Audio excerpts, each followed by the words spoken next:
Morning mga idol, mga kaibigan, good morning. Lumabas ako ng bahay ko at magkakape ako dito sa labas. At ibabahagi ko po sa inyo itong nadamo na natatamas ng aking buhay ngayon. Po, regalo sa akin ng anak ko. Isang sasakyan na brand new na halos bayaran niya ng cash, halos hindi hulugan. Kaunti lang yung kanyang dito paghuhulog kasi malaki daw ang tubo sa bangko. Okay, malaking tuwa ko dito talaga, sobra, kasi hindi ko akalain ganito ang hitsura niya. Marami po ako nakikita kasi titingnan ko pero marami pa palang iba-iba palang hitsura ng mga ganitong sasakyan, Innova ganun, iba-iba palang hitsura niya.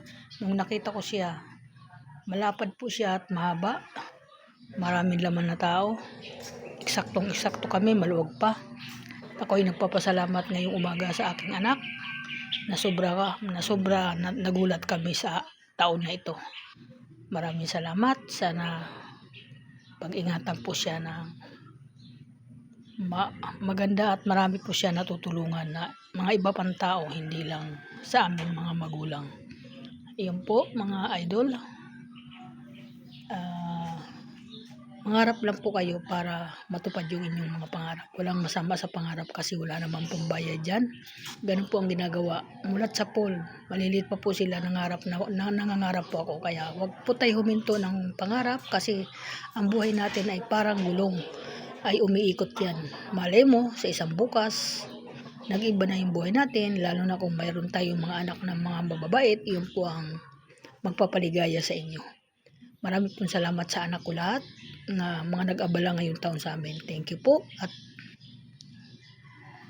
good morning po sa lahat.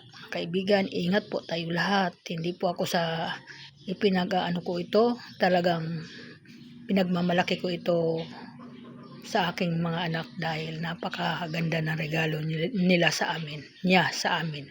Thank you po sa lahat ng anak ko. Maraming salamat sa inyo lahat. Thank you.